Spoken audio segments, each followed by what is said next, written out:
Amerika chegara doiralari ichki Mo'g'ulda ishlab chiqarilgan Setevia markali tatbiqlashtiruvchini majburiy emgakka chetishlik bo'lganligi uchun tutib qolgan. Janubiy Xitoy Sahar pochta gazetining xabaridan qaraganda, Amerika Tamojna va chegara qo'g'dash idorasi ichki Mong'oliyaga joylashgan Xanjiang guruhi Baujanjao dehqonchilik sanoat va savdo shirkatining majburiy emgakdan foydalanib turib, shakar o'rniga ishlatilgan dongliq markali tatbiqlashtiruvchini ishlab chiqarganligi haqida o'zlarining to'liq paketga ega ekanligini, shunga bu mahsulotlarni tutib qilish va musodir qilish haqida har qaysi portlarga ta'limot berganligini aytgan.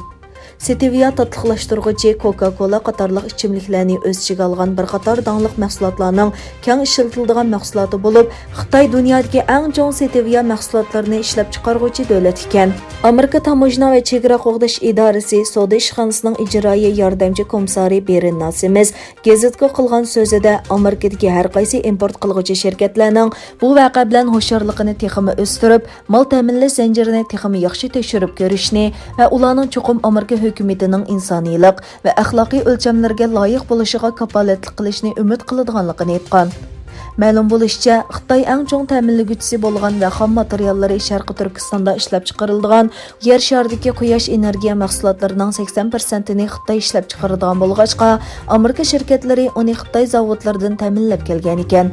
Biroq Amerika hukumatining majburiy emgakni cheklash tadbirlari natijasida Xitoydagi ta'minlash zanjiri davomli hamkorlashish ishonchsiz bo'lib qolgan. Amerika hukumati Uyg'urlarning majburiy emgaki asosida ishlab chiqarilgan mahsulotlarning Amerika bozoriga kirishini cheklash orqali Xitoy hukumatining Uyg'urlarni qul emgakiga selishni to'sishga tirishmoqda.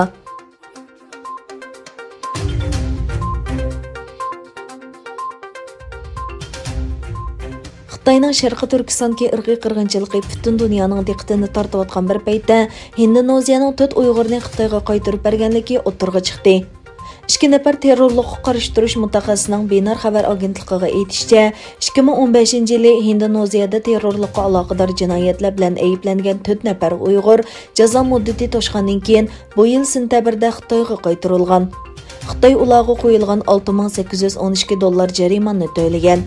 Abdulbasit Tözər, Ahmet Mahmud, Ahmet Bozog'lan va 6 Bayram ismli bu Uyg'urlar 2015-yili Indoneziya doiralari tarafidan terrorlik tashkilotlariga qatnashish gumoni va chegaradan qonunsiz kirish bilan ayblanib qo'lga olingan.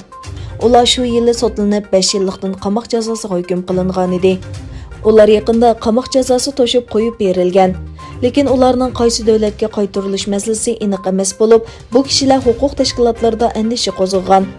Xalqaro kechirim tashkiloti Indoneziya hukumatidan bu masala to'g'risida bayonot berishni talab qildi.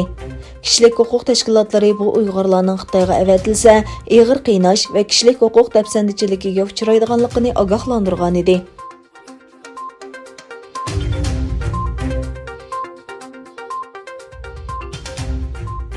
Sudan Isroiliya bilan munosabatini normallashtirishga qo'shilgandan keyin Amerika tashqi ishlar ministri Mike Pompeo yozma bayonotida Sudandagi insonparvarlik kriziga taqobil turish uchun $81 million yordam avatadiganligini e'lon qildi. Pompeo eng yangi yordamlar bilan Janubiy Sudan va rayondagi krizisning ta'sirini azaytish uchun e'lon qilgan insonparvarlik yordamining $436 million ga yetadiganligini bayon qildi. Sudan bilan Isroiliya o'rtasidagi siyosiy normallashish musobaqasi boshlangandan keyinla Amerikaning Sudanga yordam qiladiganligini e'lon qilish kishilarning diqqatini qo'zg'adi.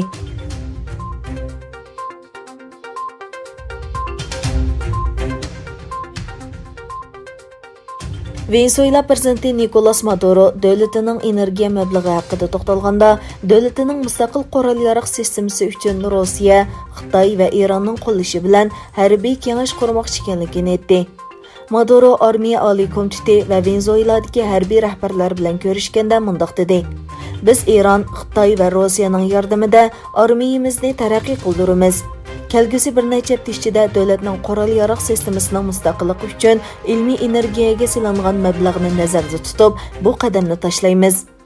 Amerika va uning bir qism ittifoqdoshlari yaqinqi yillarda Maduro hokimiyatini taxtdan tushirish uchun Venezuela hukumatiga embargo yurgizishga urinib keldi.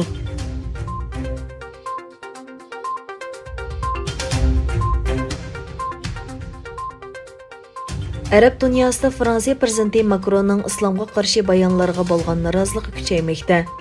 Fransiya mallarini va Fransiyaga sayohatga berishni boykot qilish chaqiriqlarimi o'tirg'i chiqishga boshladi. Yana bir tarafdan Fransiya Turkiyada turishliq bosh elchisini qaytarib ketganligini e'lon qildi.